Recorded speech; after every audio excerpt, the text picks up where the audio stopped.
Coming up on the Results Driven podcast, Mark Hulsey, a commercial real estate pro at RE/MAX Results. There's lots to cover with Mark, including whether or not you should start dabbling in commercial real estate, 2 of the hardest hit areas in the commercial market, and how Mark is using YouTube to help anyone interested in learning and succeeding on the commercial side. That's all coming up. Real estate has always been a passion. So, I'm talking since 18 years old, it's been a passion, which I think is critical in this industry. I think you better feel it. You really better have it. Mm-hmm. And so you see all those people going and getting their license, and I look in there and think, but how many of you are passionate about it? Because you better have a passion. Hi, my name is Brenda Tushaus, CEO of RE/MAX Results, where we think differently. We believe the sales executive is the customer, and we are proud to work with the highest producing sales executives in the country. This podcast will share their stories, their purpose, and their strategies to becoming market leaders in Minnesota and Western Wisconsin. Welcome to the Results Driven podcast. Brenda? It's about time you accept my invitation to be on the podcast. Accept your invitation. I'm glad I made the cut. So thanks for having me here. I can't tell you how glad I am to be here. So thank you. I want to talk obviously all things commercial. But you're doing a lot. I've seen what you're doing with YouTube and building your YouTube channel, Results in Real Estate. I want to talk about that a little bit. So before we dig into all that, can we just start with a little background? Tell us a little bit about where'd you grow up? And where did I grow up? And how'd you get in? So we'll make this quick. Okay. You don't want the whole story. It's too long. Navy family, born in California, lived in a few different places in California, ultimately settled in southern Minnesota. So there's a little bit of California kid in me that ended up being a farm kid down in southern Minnesota that ultimately left down there. That's New Ulm. So it's kind of the New Ulm area. Mm-hmm. So that's where I came from. So very much that good old fashioned German work ethic from down in southern Minnesota. Love and it. Then spent a few minutes at the University of Minnesota before they kicked me out. And then took off to Chicago. That's where I got licensed originally, and then kind of grew my professional career from there. So licensed in Chicago. Okay. Were you in commercial right from the get-go, or did you start out residential real estate? Well, back in the day, this was like 1983 when I first got licensed. When I went to Chicago, I moved there for creative services, marketing work. But real estate has always been a passion. So, I'm talking since 18 years old, it's been a passion, which I think is critical in this industry. I think you better feel it. You really better have it. Mm-hmm. And so you see all those people going and getting their license, and I look in there and think, but how many of you are passionate about it? Because you better have a passion. Well, I did. I had a passion as a really young man, mm-hmm. But I don't think my life was ready for it. So I got licensed in 83, and I played around in the Chicago suburbs. This was, very high interest rates. And so even then I got involved in these creative financing techniques, equity sharing with investors coming in and helping home buyers by providing them additional assistance with down payment, and then they would share equity. So all these really interesting creative programs way back in the 80s. Mm-hmm. And then that kind of shifted over into marketing, communication, strategy, business development for many years until I came back to Minnesota 16 years later. Okay. And where did you start out your commercial career? My commercial career was pretty much here. Yeah, no, it was when I came back here in 96. Okay. And it was at that point with a couple kids, and we spent 8 years in Chicago, 8 years in Michigan. And at that point, and I'd been a property owner and a commercial property owner, homeowner, all those kinds of things. So I'd still certainly had some level of exposure to real estate, but that wasn't my focus during those years. I was a video producer and some other things. And then we came back here and I said, it's time to invest. So when I moved back here, it was like, all right, here I am, mid-30s, it's time to invest in real estate. And that's what we started doing. And so we were your typical small investors and bought up single-family homes and duplexes and triplexes and fourplexes and bought about 50 units. And so we had a 50-unit portfolio for many years and a lot of little kids and a lot of projects and a lot of craziness. How many kids? Well, ultimately 5. So I've got 4 boys and a girl today. So yeah, kind of shifted from the investor thing ultimately over into the brokerage thing, thanks to Results. Yep. And you're running Results commercial team right now. How many people are on your team? I am. We're just a handful. We're intentionally small. Mm-hmm. So that's what we want to be, or maybe some other words are focused and concise, but that's what we want to be. be. And so we're very efficient in the way we work. So we like to be very few of us, but do very high production and be also quite discerning in our work. So we like to be quite selective about who we work with and the work that we do now. Fortunately, we're mature. So we've been around for quite some time. So it didn't start that way. So that the early days, we were hustling and working on just about everything we could get our hands on. But now, fortunately, we're able to be 4 brokers, full-time operations director, and then some additional, freelance people working around us. What I want our listeners to understand is, Mark not only is a huge resource to fellow RE/MAX Results sales executives, just out of the goodness of your heart, where he's not on payroll, on salary. Sometimes people think that, right? You're that go-to guy. You've established this reputation. You're very helpful in that area. But what a lot of people don't realize is your contribution to the RE/MAX commercial brand nationally, like what you're doing, or maybe even globally, like what globally, definitely. So talk to people or talk to our listeners about what you've been doing with RE/MAX Commercial, and you've been for many years. You've really helped build that brand. So for quite a long time. No, thank you for bringing that up. So you want to talk about passion. There's the passion, and the passion, it stems from when I came over to this brand. I realized that here we have this, world-class residential brand with an amazing network infrastructure. So it's a mature brand with an amazing network nationally and internationally, with an opportunity to take commercial and grow it to the moon. Because I see this, including today, these many years later, I still see this as the greatest opportunity that RE/MAX has is to grow within commercial. That's what I see today. So with that, as I was talking to some people that were actually RE/MAX Integra at the time, and just kind of going crazy, going, my goodness, why don't we do more with commercial within RE/MAX? We have such an amazing opportunity. One of the folks within RE/MAX Integra said, Mark, you really need to get to Denver. You need to talk to Mr. Dave Liniger. You need to get in front of him. And I'm like, well, okay. And so I did. And so I put together a presentation. I reached out to Dave over on a Memorial weekend, believe it or not, Memorial Day weekend, and on a Saturday before heading up north with the family. And I said, would love to get together with you because now is the time to grow RE/MAX Commercial. And amazingly, he hit me back immediately and said, Mark, I would love to talk to you. My schedule's very limited, but if you'd like to come out, here's a couple dates that would work.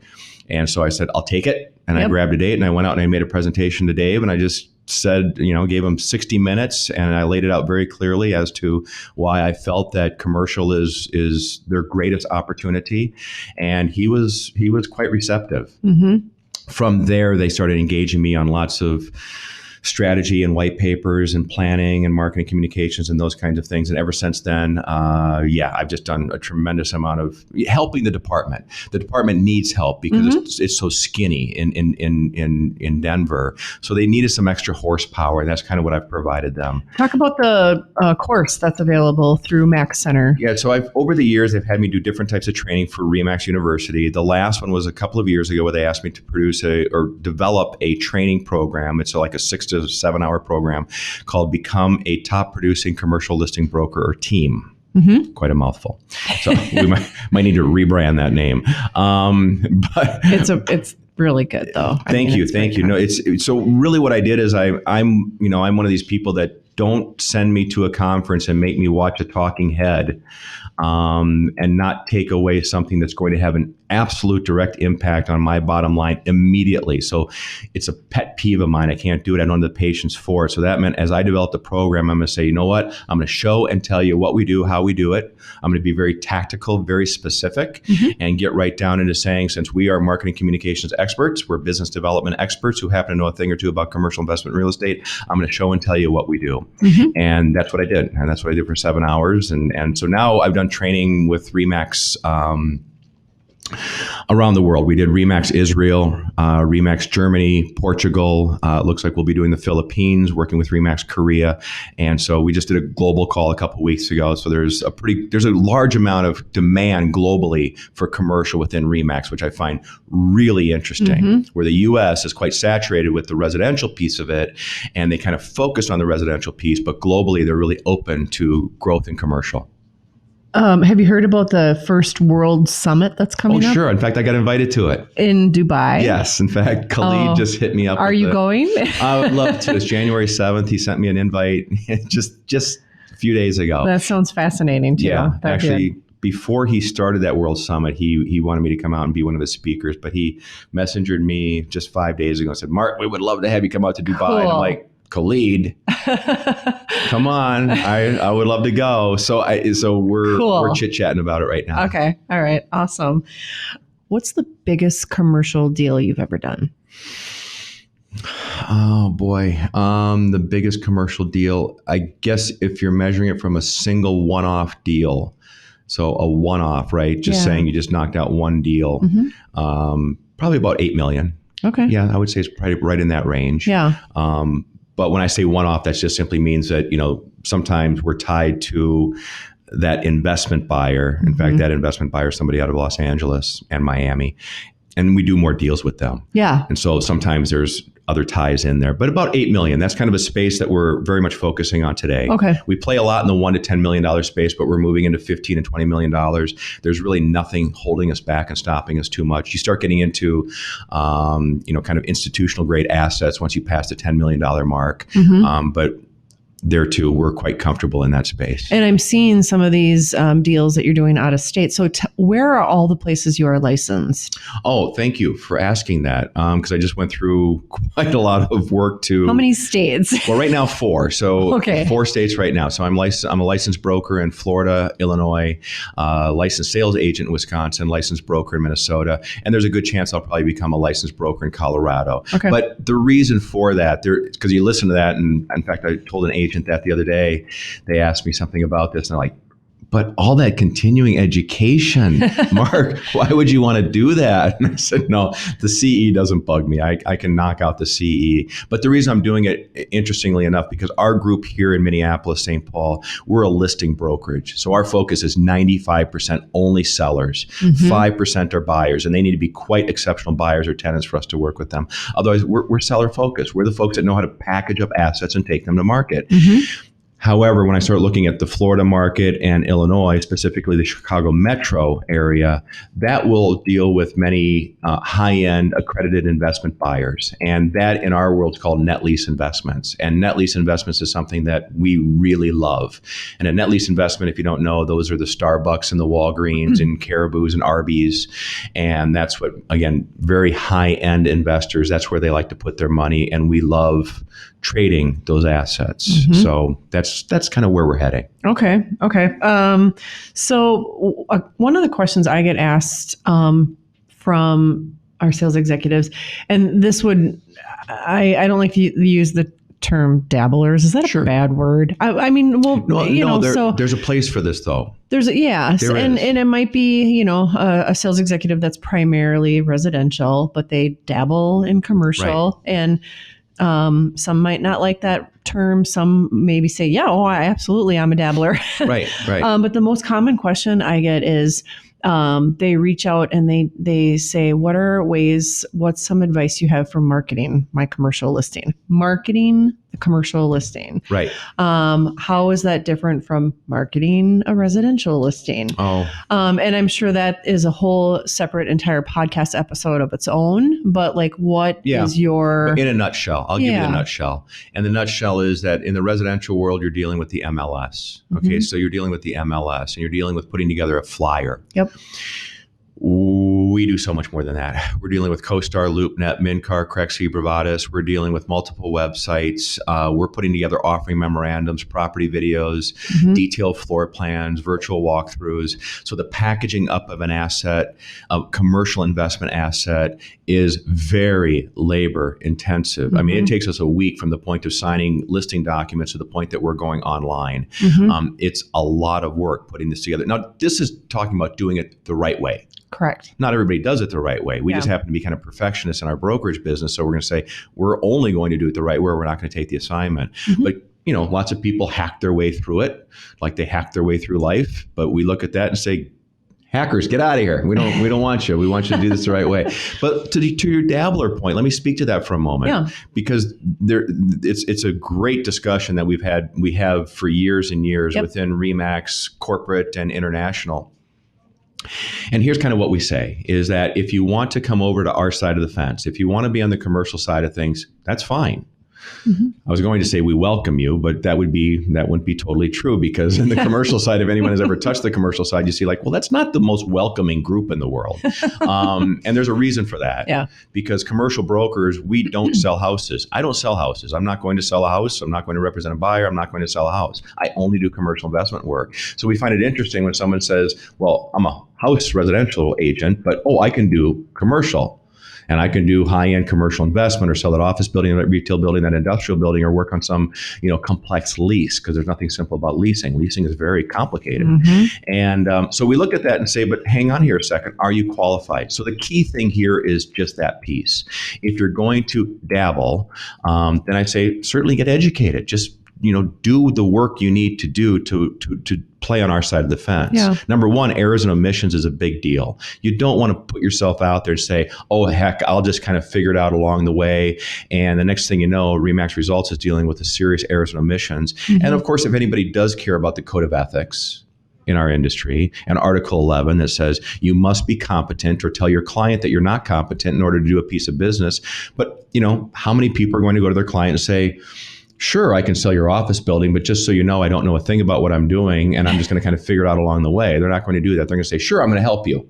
Yes. And they're going to leave it at that. And then they're going to say, now I need to figure it out. And It's usually those people that try to figure it out, after they spent a week trying to figure it out, they call up our office. Mm-hmm. And they say, Mark, I don't have access to the databases. Can you help me? Mm-hmm. Mark, how do you do this and how do you do that? We just say, you may want to consider referring it. Yeah. And so, but the other part of this is smaller markets around the U.S. When you're in a tertiary market, that's where many times someone says, I can't make a living full-time in commercial. And so I need to also sell houses. And I say, that's perfect. Mm-hmm. It's completely legitimate. And so it just so happens our market here, number 16 in the U.S., the Twin Cities, well, we have all the big players. And when you're in a market with the big players, CB Richard Ellis and Jones Lang LaSalle and Colliers and all the rest of them, and that's our competition every day. Yep, that's who we compete against. We're not worried about residential agents and what we do.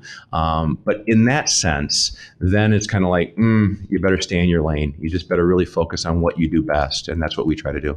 I want to get your feedback on what the future holds for commercial. I mean, okay, the start of COVID, it was a little scary, but now it's shaping out to be okay. Dave, my podcast producer here, Dave and I were just talking earlier today about, when you look at all the Indeed help wanted ads, everybody's working from home, work from home. And so, we were talking about how has that impacted commercial space, but people are getting more creative with commercial space and what they're doing with it. Talk about what you're seeing and your predictions for just the next few years. Sure. Yeah, no, it's a great question, because of course when COVID first hit, all the headlines were office is dead and no one's going to go back to the office. Mm-hmm. And oh my goodness, the whole world has completely changed. And yeah, the world has changed. It absolutely has. And the way we work has changed as commercial brokers. So it's impacted every single industry, and it's included the way I work on a day in, day out basis, and actually for the most part for the better in many ways, because of the flexibility that this has now allowed kind of the working world, the old business world, to say we're going to change the way we work from a specific commercial point of view. So the two hardest hit areas right now when we look at our categories, because everything in commercial is broken into categories. Mm-hmm. And so our categories here are obviously multifamily, industrial, retail, office, and land. And so those are some of our primary categories. Retail and office are the two big ones. Mm-hmm. Those are the big dogs. Of course, office first and foremost, because we're changing the way how many people are coming into work and how much space is needed. Office building owners. So now they're looking at this, and you hear words like adaptive reuse and what can we do with this office building, and gee whiz, now we're down to a 50% occupancy. Should we turn this into housing? Should we turn this into retail, or a mixed use building? Mm-hmm. And so there's lots of discussion about that. Many of these are great ideas, but they're not practical ideas. So to take an office building and suddenly turn it into housing is just not quite as easy as it sounds like. And the numbers don't work. Many times the numbers simply don't work. The cost to turn that asset into that new use is completely prohibitive. Yeah. Even if you get zoning to work in your favor, the cost of doing it doesn't work. However, when we look at retail and we look at retail shopping malls and the changing nature of retail, and we're saying, gee, we need to make this more vibrant. This needs to become community centers. We need to get health and wellness. We need to get entertainment. We need to bring in young people, old people, housing. We need to make all of this more of its own ecosystem. And so you're starting to see this more ecosystem across all pieces of commercial. And that's what the urban planners are looking at. The urban planners are saying, we want foot traffic. We want dynamic urban centers that can serve all people all the time. And that's where things are going. So from an office point of view, is office dead? Of course not. Are we going to see a change and a fallout from the amount of space companies need? Yes. What will be the net result of that? Maybe a 25% reduction, a 30% reduction, but we're not going to see suddenly that office buildings are going away or companies can't have their office spaces. That's not the deal. So it's a wonderfully interesting, very fluid topic. Lots of experts are watching this, no different than actually watching the virus itself and saying, how is this going to impact? Our industry, of course, it's big money. There's huge financial impact because we're dealing with, we're sitting in right now. This is a mega commercial asset sitting on France Avenue in Edina. So the implications of suddenly this going from a 90% occupancy down to a 60% occupancy, we're talking millions of dollars, many, many millions of dollars worth of value right there. So got a lot of smart people working on this stuff right now. Fascinating. It is. I want to talk to you about your YouTube channel, Results in Real Estate. And how long have you been working on that? How much content you have out there now? It's quite impressive. Share with our listeners how they can find this. Well, Results in Real Estate. That's the name of the channel, Results in Real Estate. And thanks for asking, because it's a big project. I mean, it's quite the undertaking, because you're not knocking out a video or two and thinking you're going to have a YouTube channel. This is a great resource for our sales executives and for consumers. Thank you. I agree with you completely, because and I say that because I'm here to give information. I'm here to share information. I'm at that point in my career where that's what you want to do and you get a lot of satisfaction out of it. And so the typical video is how long? 3, 4, 5 minutes, I guess. There's some 10-minute ones out there and there's some 2-minute ones out there. And it's really kind of focused on two paths. It's the path of the investor, and it's the path of the real estate agent or broker. So I talk a fair amount about brokerage and I talk a lot about investing. And from an investing point of view, we kind of cover it from the novice, the brand new person who's thinking about this, who's getting a lot of bad advice out there that, it's all about the private jets and Lamborghinis and get rich fast. And we say, you know what, let's get rid of that right now. Let's talk about what this truly means to be an investor and what passive income is about and the time frame to build your wealth. But we covered all the way up to the very sophisticated investor, net lease investments. And so we can dive in and get as deep as you want to with very advanced analytics when it comes to investing. So we're going to be heading in that direction more. So the base has been more around the novice to intermediate investor moving in. And then the other part is just the brokerage, the industry. I still have a tremendous passion for this industry.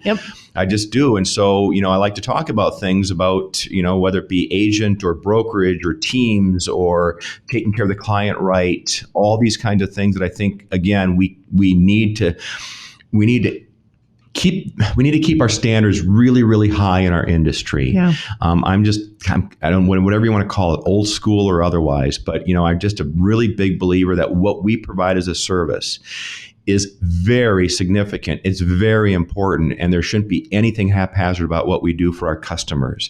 And we need to be at the very best of our game as we do this. And so I just want to be able to convey that message to people. So that's part of what's on the Results in Real Estate channel. Well, thanks for sharing that. And I really suggest that everyone check that out. Results in Real Estate on YouTube. I want to shift gears a little bit and talk about you personally, your family, how you stay on top of your game.